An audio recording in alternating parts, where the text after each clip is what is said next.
Bonjour, c'est Marlène Saldana et vous écoutez toute première fois. On passe pas plein de dédales intérieures au théâtre. Vous avez toutes vos loges ensemble, c'est ça du coup tous les... Il y en a qui sont au-dessus. Ouais. Moi, je suis juste là. Voilà. Bienvenue. Merci, c'est même pas fermé à clé du coup. Oh bah non, il n'y a pas grand-chose à prendre. Mais il y a pas le montant en fourrure quand même du spectacle? Oui, Si, bah ça... non, pas. Ça me fait penser que j'ai oublié de tirer le truc. Ouais. Ah, il fait bon dans votre loge. Il fait beaucoup plus bon dehors là du coup. On a mis le petit chauffe. Ah, ça bat. Merde, j'ai oublié de tirer un truc à la vidéos hier. Vous pouvez le faire Écoutez, si vous voulez. asseyez-vous Ouais. là, où Allez. vous voulez. Hop.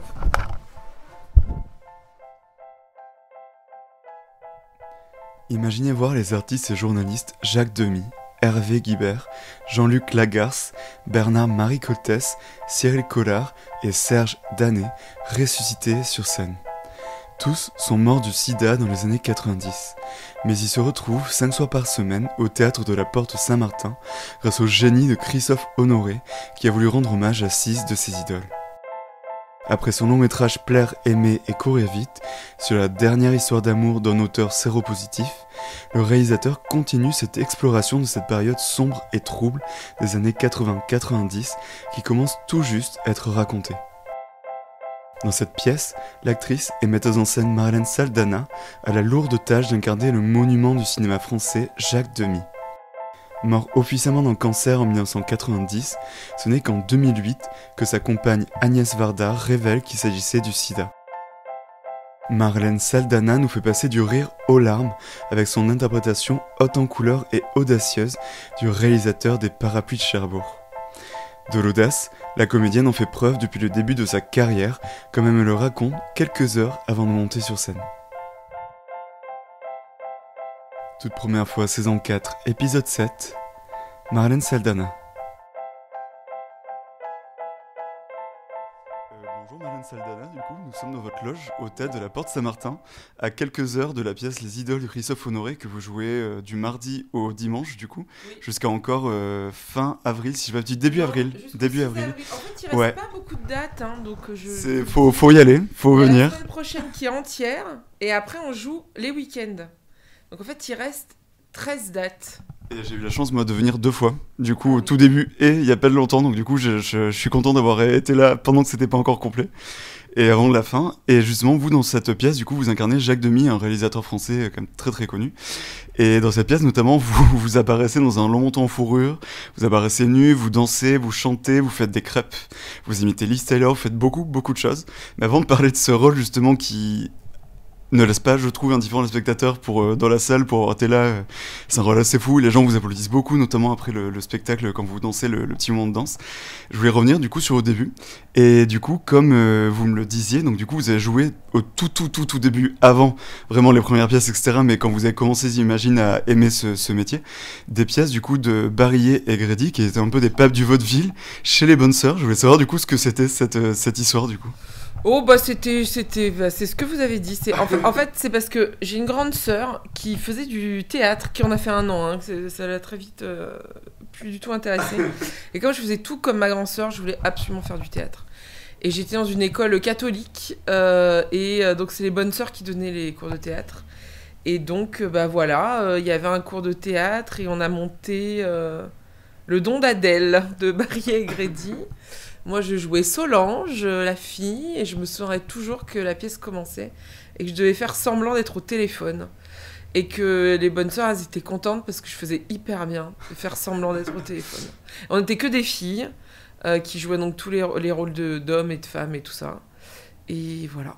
Ah oui, donc déjà le travestissement, ça commençait déjà dès ces premières pièces. Oui, alors moi, ça me concernait pas puisque Ouais. moi, je faisais donc Solange, mais oui. Enfin, le travestissement, la mode Bonne Sœur, hein, on n'est pas non plus sur un truc... Et malgré donc du coup ces tout débuts avec les bonnes sœurs, vous n'avez pas tout de suite fait du théâtre. Je crois que vous avez d'abord voulu faire de l'anthropologie préhistorique à la fac, Oui, et après vous avez laissé tomber, vous êtes allé du coup à l'école de la Seine-sur-Saône, c'est oui, ça? c'est ça. Qu'est-ce qui vous a fait changer justement de voie Alors, en fait, pour être exact, moi, je faisais beaucoup d'équitation. D'accord, Donc, je voulais plutôt travailler là-dedans. d'accord.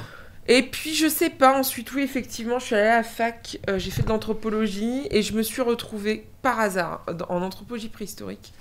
Parce que moi, je voulais faire un module qui s'appelait anthropologie et cinéma et j'ai pas D'accord. pu le faire, donc voilà. Et donc là, j'ai eu une prof qui était atroce, qui m'appelait l'art du spectacle. Parce qu'elle Ah. avait jamais eu d'étudiants d'art du spectacle en anthropologie préhistorique. D'accord. Donc elle m'appelait comme ça.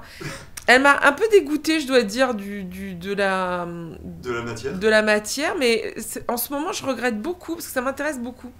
Mais bon, donc, et en parallèle, j'ai commencé l'école La Seine-sur-Saône, c'est vrai. Et puis voilà, et puis c'était parti, quoi.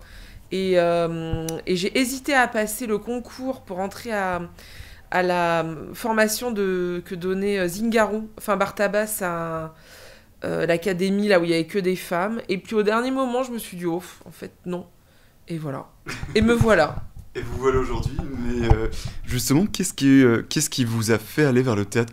Quelles sont les premières choses que vous avez ressenties justement sur les planches, que ce soit avec les bonnes sœurs ou ensuite à l'école, justement, vous a fait tenir et vous orienter justement dans cette profession et pas reprendre notre métier ou faire totalement autre chose? Alors, si je suis très honnête, c'est C'était vraiment... par hasard. Non, c'était pas par hasard, mais c'était vraiment le côté copain, bande, Ouais. troupe, être ensemble, rigoler, avoir des débats, manger tous ensemble, boire des coups. Enfin, ouais, moi, c'était vraiment ça. Je dois être honnête. C'est au-delà après d'être sur scène, de ce que ça fait, etc. Je pense que c'était vraiment ça, en fait. Donc finalement, vous auriez pu être dans un groupe de musique, vous auriez pu faire totalement autre chose, faire des Oui. choses collectives finalement, c'est ça qui vous animait quoi. Oui, oui, j'aurais pu. J'ai été un tout petit moment dans un groupe qui s'appelait Espace Prothèse, mais on n'a pas duré. Voilà. Mais oui, voilà. Moi, c'était vraiment le côté collectif comment on dit je trouve pas mon mot. Quand on est content d'être ensemble. L'euphorie, Convivialité. la convivialité. Voilà. Ouais. Mais justement, c'est ça que c'était une des questions que j'avais un peu plus tard, mais c'est vrai que vous avez du coup joué dans 17 spectacles de Yves Noël Genot. Oui. Vous coécrivez aussi avec Jonathan Drier tous vos pièces, enfin tout ce que vous avez adapté ou fait. Vous avez aussi joué dans du coup plusieurs films et plusieurs pièces, enfin toutes les pièces de Christophe Honoré. Justement, il y a ce côté très collectif. Justement, je me demandais si pour vous l'art c'était forcément du coup quelque chose de collectif. Oui, je fais aussi partie de la compagnie du Zéreb depuis maintenant presque 20 ans, entre 15 et 20 ans. Bah ouais, moi j'aime bien connaître les gens, j'aime bien le côté, pas famille, c'est pas vraiment le bon mot, mais amical, travailler toujours avec les mêmes, moi ça me lasse pas du tout, au contraire. J'adore en fait. Vous avez l'impression que la collaboration justement change selon les années, que vous vous connaissez mieux, donc vous pouvez peut-être dire des choses que vous pouviez peut-être pas dire au début ou à des metteurs en scène que vous connaissez pas du tout. Oui, peut-être. puis je trouve que ça prend beaucoup de temps de créer une relation et en fait faire juste des one-shots, c'est pas mon truc trop. Généralement, moi si je fais un one-shot, c'est que ça s'est pas hyper bien passé ou que ça m'a pas passionné ou voilà quoi. Sinon, oui, moi j'aime bien les collaborations longues, c'est vrai. Et justement, donc après cette école, donc c'était quoi votre premier souvenir du coup, ou la première pièce que vous avez jouée, peut-être pendant l'école ou juste après? Je crois que vous avez, Oulala. là vous avez un. Pendant l'école, j'ai eu beaucoup de chance, c'était une école géniale qui n'existe plus. D'ailleurs, le directeur de cette école est décédé assez jeune, il y a 2 ans. Et c'était un mec génial, Didier Vignali, qui s'appelait.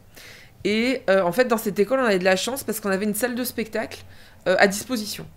Et, curieusement, des spectateurs. C'est-à-dire vraiment, il y avait tous les mois, il y avait un truc qui s'appelait les travaux en cours. D'accord. Et on pouvait présenter ce qu'on voulait. Et il y avait 200 personnes, 300 personnes. Ça m'a toujours, quand j'y repense, interpellée parce que c'est quand même... Bon, donc on a fait... Payé pour venir vous voir du coup? C'était gratuit? Je me souviens plus si Ouais. c'était gratuit ou si c'était très peu cher. Non, c'était pas des tarifs, Ouais. évidemment. Je pense que ça devait être gratuit, je pense. Et voilà, et nous on prenait ça hyper au sérieux. Enfin, hyper au sérieux et pas du tout. C'est-à-dire, moi j'ai fait des grosses conneries, comme des trucs, genre on faisait du Pasolini à fond, hyper politique, et puis après on faisait du Artaud à poil, en se mettant des trucs dans le cul. Enfin bon, bref, ça passait par tout et n'importe quoi. Mais c'était génial comme école, parce que vraiment, moi j'ai pu faire des trucs, et puis il y avait des gens qui regardaient, et puis qui étaient, soit épouvantés de ce qu'ils voyaient, consternés, je dirais même. Et puis on voulait monter des compagnies, c'était vraiment le truc de la décentralisation, ouais. quoi. On était à fond. On a monté, je me souviens, un Copie, la Tour de la Défense, on a monté... qu'est-ce qu'on a monté ? On faisait plein de trucs, quoi. Et puis voilà, et puis arrive le moment où il faut gagner de l'argent. Enfin, déjà à l'époque, il fallait gagner de l'argent quand j'étais à l'école, mais ça c'était les petits boulots, ouais. Tout ça. Et puis après... après, je sais pas, de fil en aiguille, je me suis retrouvée à travailler de plus en plus. Mais alors moi, j'ai fait tout et n'importe quoi. Hein. J'ai fait beaucoup du théâtre de Tréteau, sur les places de village, du Molière, mais alors vraiment à l'ancienne, en costume, de Rollin-Toinette, tout ça, là, l'imaginaire, tous ces... Enfin voilà, j'ai fait plein de trucs. Et puis voilà. Avant d'arriver à Paris, du coup, là vous Avant d'arriver à Paris... en fait, ce qui m'a déclenché l'arrivée à Paris, c'est que j'ai eu la chance d'être prise pour faire un stage avec Édouard Bond. Ça m'a complètement changé la vie. Et surtout, je me suis dit, le fait d'être prise, je me suis dit, mais en fait, je vais vraiment pouvoir faire quelque chose dans ce travail, dans ce métier. Et gagner ma vie, pas devoir être toute ma vie faire autre chose à côté, tout ça. Parce que j'aimais bien, hein, j'avais pas de problème avec ça. Mais voilà, et puis moi j'étais donc à Lyon. Et Lyon, à l'époque, c'était une ville... À l'époque, c'était il y a plus de 20 ans. C'était quand même une ville encore vachement fermée sur elle-même. Plus du tout aujourd'hui. Hein. Grâce, je dirais, à la politique culturelle, l'arrivée des subsistances aussi, ça a amené d'autres esthétiques et tout ça. Voilà, et puis on est... Mais je suis pas partie toute seule. Je suis partie avec 3 amis. Donc encore l'idée d'être à plusieurs, quoi. Vous avez fait le stage ensemble, Non, pas du tout. Non, mais je sais pas, on s'est dit allez, on y va, quoi. Et puis on a eu la chance je vous raconte tout, hein, on a eu la chance de trouver un appartement dans lequel moi je suis encore. En plein centre de Paris. Ouais, mais je suis la seule qui est restée. Vraiment boulevard Saint-Germain dans le 5e, au milieu. Et je pense qu'on a vraiment vécu du coup Paris d'une autre manière que quand on trouve un appart super loin, etc. Et puis voilà, quoi. Et puis ça s'est enchaîné. Ensuite, j'ai fait beaucoup de théâtre jeune public avec un homme génial, Hugo Lagomarsino, un metteur en scène argentin qui crée ses propres objets. Enfin bref. Et puis voilà. Et puis les trucs s'enchaînent. Et puis voilà.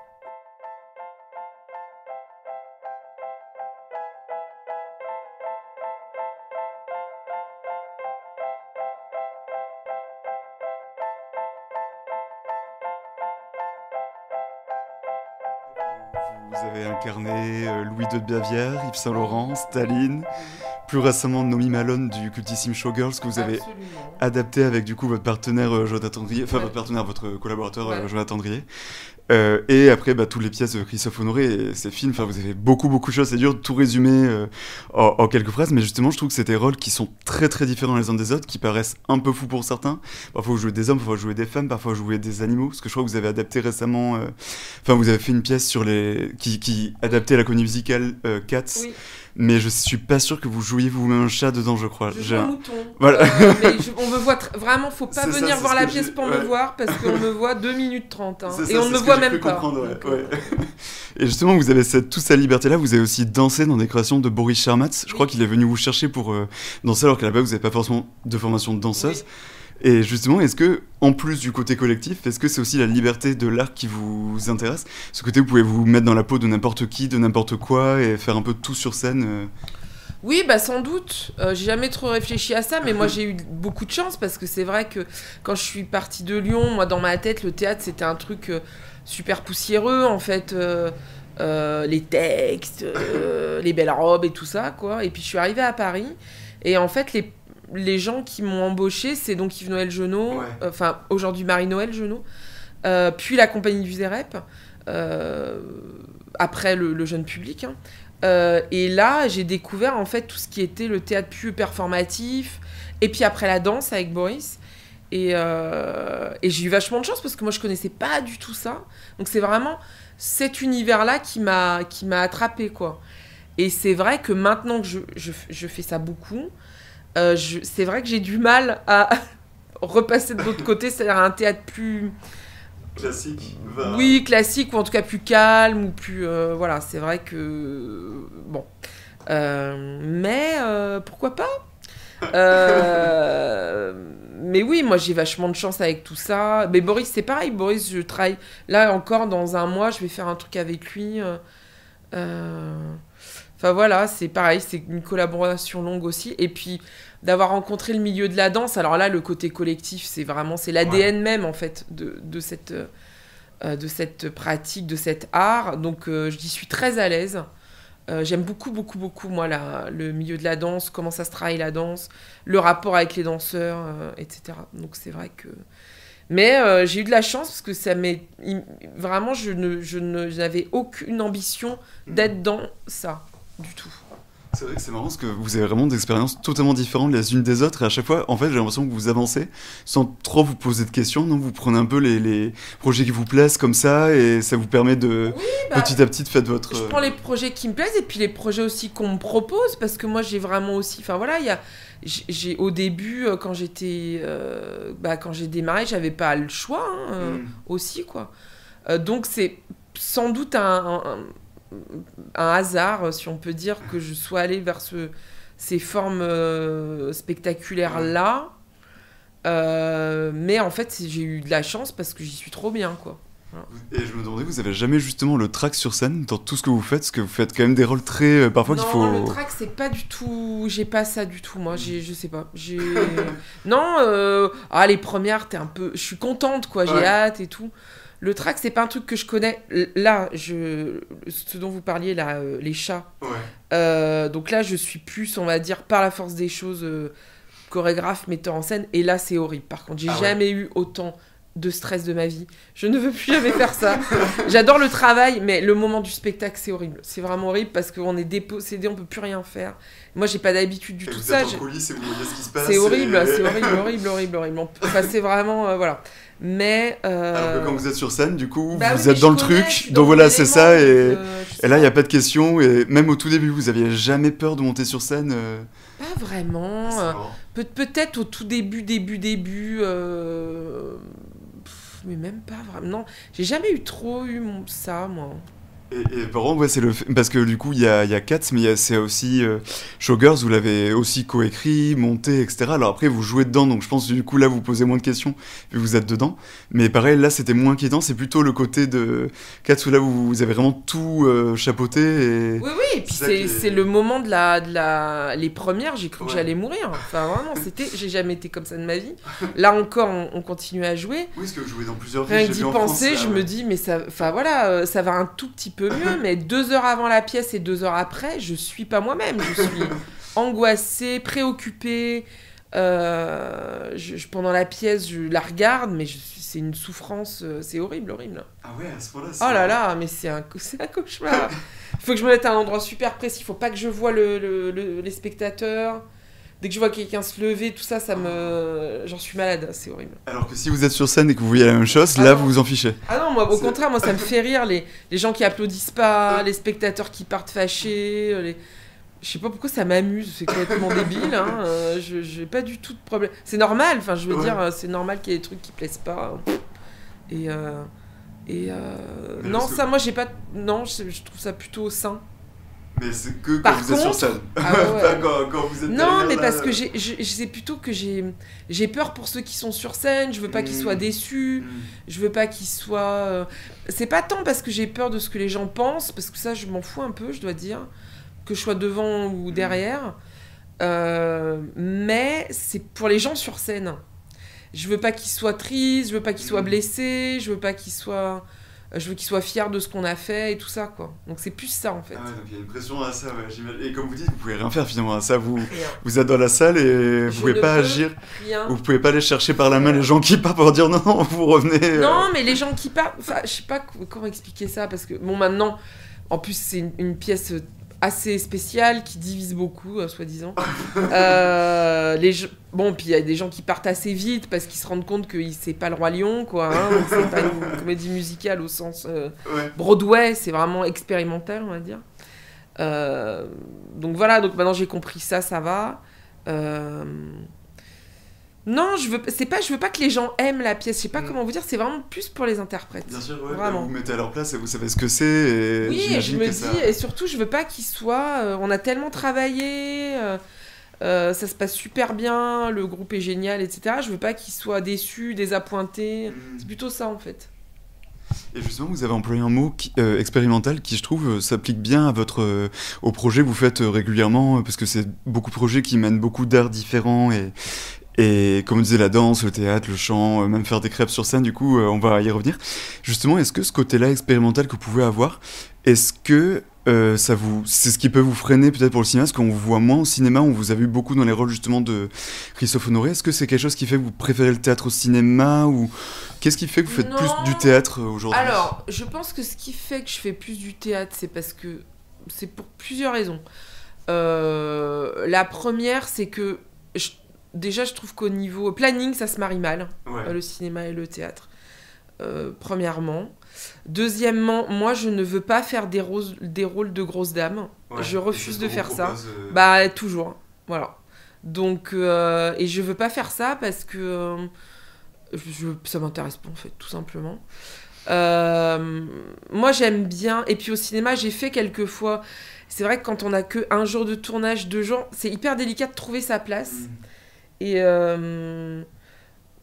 tout comme j'aime bien le groupe, etc., c'est vrai que ce truc de trouver sa place, moi je suis peut-être un peu mal à l'aise sur les plateaux, je sais pas quoi faire de moi. Ouais. Et puis c'est pas du tout un art que je maîtrise. Après, avec Christophe, j'adore, ça m'amuse beaucoup, et puis je connais toute l'équipe, donc il y a vraiment un côté aussi retrouver des gens qu'on n'a pas vus depuis longtemps. Et puis moi je vais vous dire un truc, j'aime bien aller au cinéma, j'aime bien voir les films, les faire, si je pouvais les faire moi, pourquoi pas, mais non, et puis je pense que je suis plus douée pour le théâtre que le cinéma peut-être, j'en sais rien en fait, c'est vrai qu'au cinéma on gagne plus d'argent, donc voilà, c'est juste ça, mais après... Mais c'est fou parce que du coup on vous propose encore que ces rôles stéréotypés, ça a pas un peu évolué parfois avec certains nouveaux réalisateurs, réalisatrices Non. C'est fou quand même. Bah ouais, c'est comme ça, Si, alors, bien sûr, après il y a des... Mais c'est... Alors du coup on se retrouve dans l'expérimental et l'underground encore. Mais alors là bien sûr. Là j'ai un projet sur le feu avec Marie Lausier, qui est une réalisatrice super expérimentale. Là il n'y a pas de problème évidemment.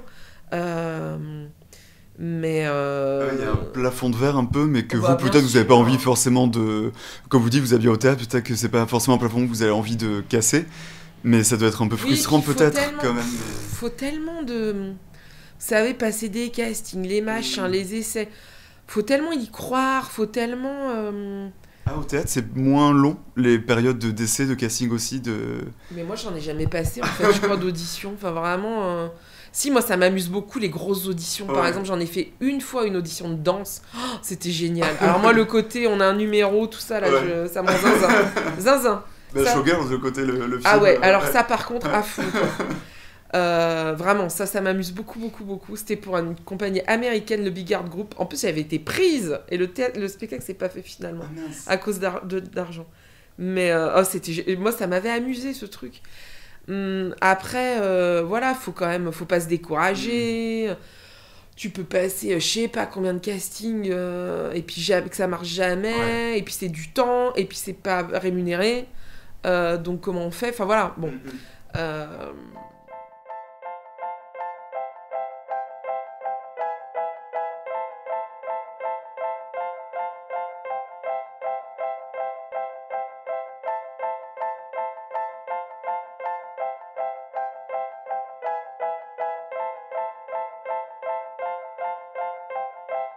Christophe Honoré, comment il est venu vous chercher du coup comme casting là, pour le coup, pour les métamorphoses.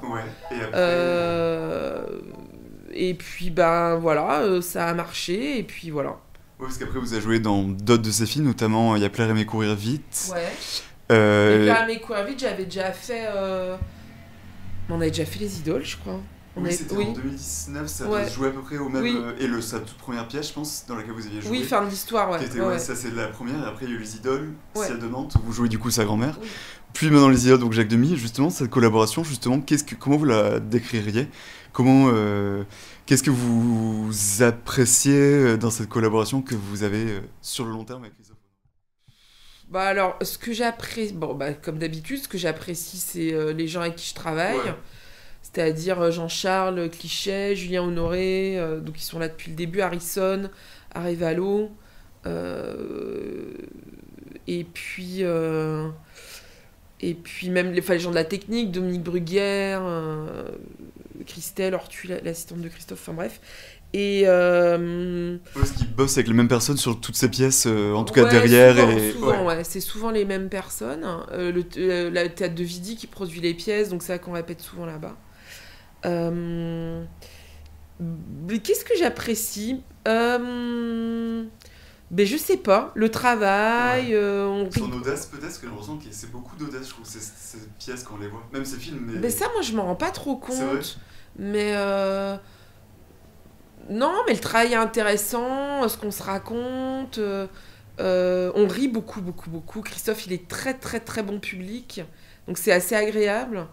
On fait beaucoup d'improvisation et je m'entends très bien avec les autres que j'ai cités avant sur le plateau, ça roule, donc du coup voilà, on va vite, c'est plus agréable, et puis les projets ils sont toujours intéressants. Voilà, Les Idoles, c'est plongé dans une histoire que moi j'ai connue petite fille et ado. Le Ciel de Nantes, ce qui était super émouvant, c'est que Christophe nous livre comme ça ces histoires de famille. Donc on se sentait un peu investi d'un truc, et puis il fallait prendre soin de tout ça, et comment on le traduit sur scène. Enfin, c'est intéressant, quoi. C'est de la matière intéressante. Et puis moi qui viens d'un théâtre beaucoup plus, encore une fois, expérimental, un peu punk, un peu, etc. Des fois, je me dis, oh là là, on va pas faire ça. et en fait, force est de constater que Christophe sait faire du théâtre. Ça, il n'y a aucun doute là-dessus. Et donc, je me suis un peu adoucie aussi par rapport à ça. Je pouvais être beaucoup plus relou, je pense, dans les premières pièces. Et puis, des fois... Et puis moi je lâche sur des trucs, lui il lâche sur des trucs aussi. Et on a une collaboration un peu comme ça, un peu, je dirais pas explosive parce qu'on s'entend très bien, vraiment, il n'y a aucun souci. Mais il y a toujours un moment où on n'est pas d'accord et que lui lâche pas, moi je lâche pas. Et toujours, il y a toujours un moment comme ça. Et puis on arrive à trouver un terrain d'entente, donc c'est marrant aussi ce truc-là, quoi. Et quand il vous a dit que vous alliez jouer Jacques Demy, c'est un truc ça vous a fait un peu putain, c'est un monstre du cinéma quand même. Je ne jouais pas Jacques Demy au départ. Il m'avait proposé de jouer Agnès Varda. D'accord. Et en fait, au bout de quelques semaines de répétition, c'est moi qui ai dit, je ne comprends pas pourquoi je joue Agnès Varda. Oui, alors tous les autres sont là. Et puis Jacques Demy, c'est sa plus grande idole, quoi, à Christophe. Donc je pense qu'il avait peur un peu ou qu'il savait pas comment passer le cap de son admiration. Il a résisté un petit peu, et puis en fait voilà, on a décidé de changer. Ouais, je pense que c'était au bout de bien 3 semaines de répète, un truc comme ça. Puis moi, j'arrivais pas à trouver... 2019, alors. C'était avant la première en 2019, du coup. Oui, c'était pendant les répétitions ça devait être 2018, j'imagine. Ah ouais. Ouais. Parce que j'imagine, parce que c'est vrai que du coup pour résumer la pièce, je le dirai dans l'intro, mais c'est du coup 6 auteurs, réalisateurs, écrivains morts du sida, des idoles du coup de Christophe Honoré, qui fait se rencontrer dans une sorte de pièce qui ressemble un peu à une sorte de quai de gare, on sait pas trop où ils sont, voilà, et ils parlent un peu entre eux de leur vision de ce que c'est la maladie, de ce que c'est l'homosexualité, tout ça. Et justement Jacques Demy, je me disais ça va être assez fou parce que du coup, pendant longtemps, on n'a pas su qu'il était mort des suites du sida. On sait pas non plus qu'il était forcément, alors ça se savait, mais sans savoir qu'il était attiré par les hommes. Et j'imagine, du coup, pour jouer un personnage dont on sait beaucoup de choses, mais il y a aussi beaucoup de parts d'ombre, est-ce que justement ça vous a donné une liberté, ou est-ce que ça vous a fait peur en disant faut que je respecte un peu aussi c'est ce qu'il pensait, comment respecter ce qu'il pensait sans, vu qu'il cachait une partie de ses pensées, pour pas répéter pensées, de ses opinions et de ce qu'il était. Est-ce que c'était dur de faire ça, ou est-ce que c'est justement Christophe qui du coup le connaissait bien, vous a aidé à le créer? Comment ça s'est passé justement? Bah, on a beaucoup. Bah, je vous dis, comme au départ, je faisais Agnès Varda qui parlait de Jacques Demy. Bon, on avait déjà travaillé ce côté un peu caché, etc. Et puis. Bah, c'est vrai que contrairement aux autres qui avaient beaucoup de textes déjà écrits par leurs auteurs, moi j'avais les films et puis quelques interviews, mais vraiment qui parlaient pas du tout de ça. Bah oui, c'est intéressant. Après, moi je l'ai vraiment pris comme un personnage et pas tellement comme une personne qui a existé, je sais pas comment vous dire. C'est plus une figure. Alors après, oui, évidemment, il faut faire attention à... que au moins les gens qui sont encore vivants, ses enfants et tout ça, ils se disent pas oh là là, mais qu'est-ce qu'on raconte là. Mais en même temps, c'est plus pour moi un personnage de théâtre que la vérité de Jacques Demy, quoi. C'est pas un documentaire, quoi, du tout. Hein, donc voilà. Après, bah voilà, c'est sûr qu'il y a beaucoup de gens qui apprennent que Jacques Demy était homosexuel et qu'il est mort du sida, ça c'est sûr. Mais c'est bien, c'est ce que j'ai à jouer, c'est-à-dire qu'il veut pas ça au départ, et puis après, petit à petit, il cède. Enfin, il cède en passant par Liz Taylor, en passant par la danse, en passant par tout ça. Mais c'est jamais lui qui dit les choses, quoi. Oui, c'est ça. Comme vous dites, il y a peu de... Parce que j'avais un peu regardé s'il n'y avait pas des écrits, des autobiographies ou choses comme ça. Il n'y a rien. Non. Pour le coup, et c'est vrai, à part des interviews ou quoi, il n'y a rien sinon pour construire ça. Donc j'imagine que ça... Comme vous dites, vous l'avez pris comme un personnage et ça permet de... Il y a très peu de gens en plus qui témoignent. On avait... Une fois à Lausanne, quand on avait joué, on avait rencontré un vieux monsieur qui était venu me dire « Ah, mais moi j'ai bien connu Jacques Demy. Il allait dans tel bar dans le 5e arrondissement, à côté de chez moi en plus. » Ah ouais, en plus, ouais. Place Monge, bar cuir, nanana. Ouais. Mais en fait, il n'y en a pas tant que ça, des gens qui racontent des trucs comme ça. Donc, Christophe, il a cherché. Hein. Donc voilà. Ouais, bah on a fait comme on a pu. Et puis aussi, c'est une création, quoi. Donc voilà.